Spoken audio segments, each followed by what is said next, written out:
Hello, colleagues. Welcome back to ImpactEd, episode 20. I'd never have thought, A, I'd spend as much time in a small room with you, or B, that we would get this far along with so much support. So it's really, we're really grateful to have it. So that's rapidly approaching 1,500 views, James. Who would have thunk it? Goodness me. We want to talk today about consultation. Yeah. Authentic consultation is a huge component of a good plan. We know the difference that it makes to the effective operation of a school. We're very familiar with this triangle, James.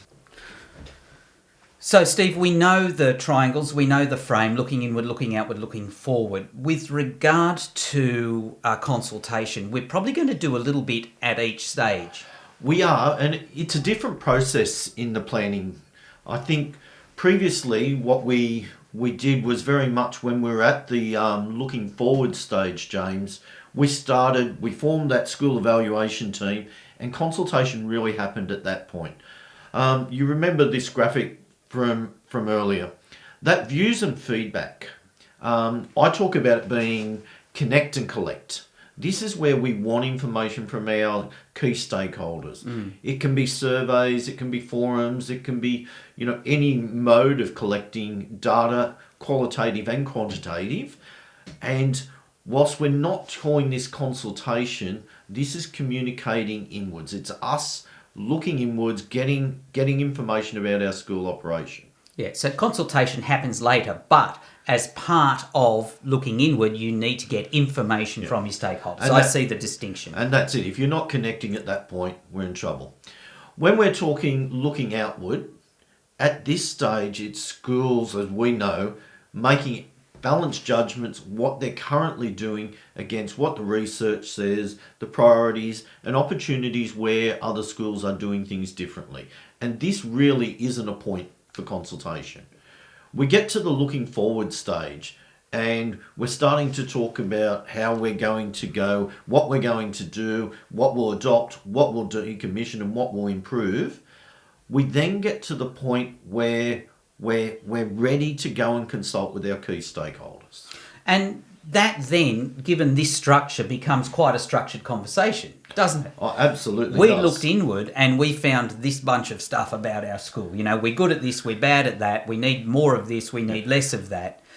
We know that because we looked at the research. The research says you need more of this, less of that, or whatever. I'm generalising here. Now we're proposing this. What do you think? That's right. So James, if we go back to an earlier slide, which you'll remember quite well, I refer to this as the Frank Potter model because he was the first person who ever really articulated it very clearly to me, the difference between inform, consultation and collaboration. There are times for each of these three modes of interacting with your stakeholders. Yep. This idea of consultation being key stakeholders are invited to make comment, criticisms and suggestions.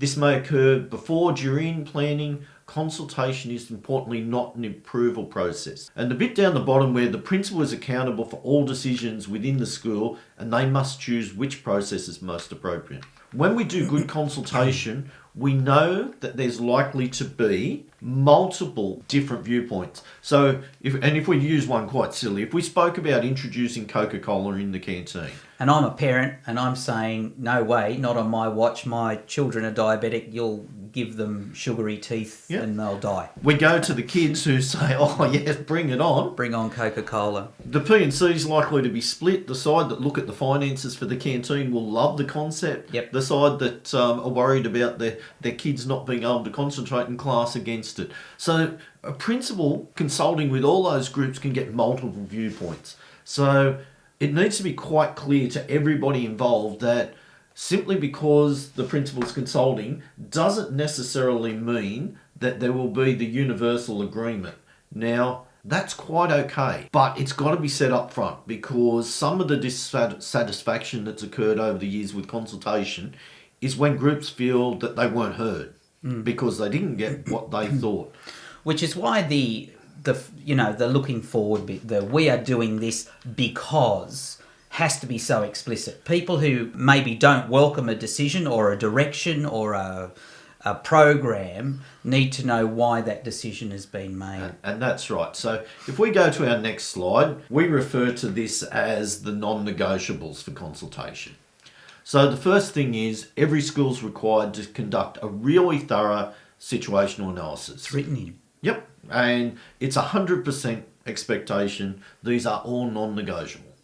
The next step, James, is identifying your key stakeholders. So for a typical school, what are you going to see? You'd start with inside the gates of the school, you've got your students, of course, student voice, you've got your staff, you've got an executive probably as a subset of that. You would have probably a group of parents who are quite frequently at the school and a group of parents who are not as frequently involved with or engaging with the school, but they're all stakeholders. They're stakeholders within the department. Yep. You know, your learning and wellbeing stuff or learning improvement stuff. Also, you know, your DEL, your PSL, you know, these are all stakeholders in your school. And obviously our AECG. And it's important talking about our AECG and our PNC. That's right. Because they are the two recognised key consultation groups for the groups they represent. And where you spoke about many parents who might be involved on a close daily basis, their voice is still important, but we absolutely have to go to both PNC and to our AECG. The third step is the consideration of all feedback. So we need to present the information from I know I said looking backward, that would have been good, looking inward, looking outward and looking forward. So we present this as a tight package. This is what we found on the evidence. Yep. This is the research that supports what we want to do. This is what we want to do. What do you think? The principal's commitment has to be to give absolute due consideration from all stakeholder groups. And once they get that, we'll use one of our great ImpactEd terms, smushing it all together, they refine the plan and they communicate it back to the stakeholder groups. And importantly, not just the stakeholder groups where we've taken on their suggestions, possibly even more importantly, that we go back to those groups and say, we listen to you, however, we listen to these other groups, and on this basis, we've made this decision. Now, not everybody will like it, but at least they'll feel that they've absolutely been heard. And people need to understand too, schools are a complex organisation. Principal is a pivotal role in that organisation. They are duty bound to make the best set of decisions on the information they have at hand. And if that information changes, the decision might change. Yep, and they're absolutely accountable in terms of the overall improvement that they're able to demonstrate for the students. So James, consultation, very simple process to describe. Very hard to finesse and get right, but keep at it.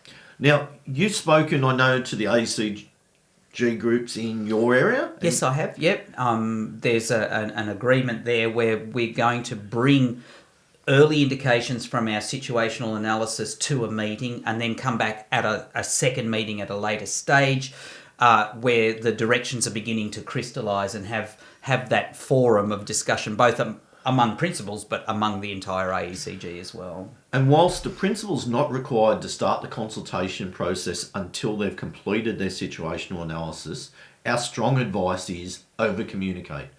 Identify your key stakeholders now, go to them and describe what your consultation process will look like. Ask for their confirmation that they're happy with it, because if we get to hear right at the beginning that they're not happy with the process, you've got the opportunity to negotiate and make it work. The most important thing is at the end of the planning process, there's a strong commitment from all parties, a shared understanding, what we're doing, why we're doing it, how we're going to do it, and what we can expect. We look forward to seeing the great results of your consultation process. Please feel free to share this episode with all of your stakeholders if it helps them gain a greater understanding of what we, the department, expect in terms of great, authentic consultation with stakeholders. And have 2 weeks off, why not? You're the best. This is week 2 of term 4. Good job.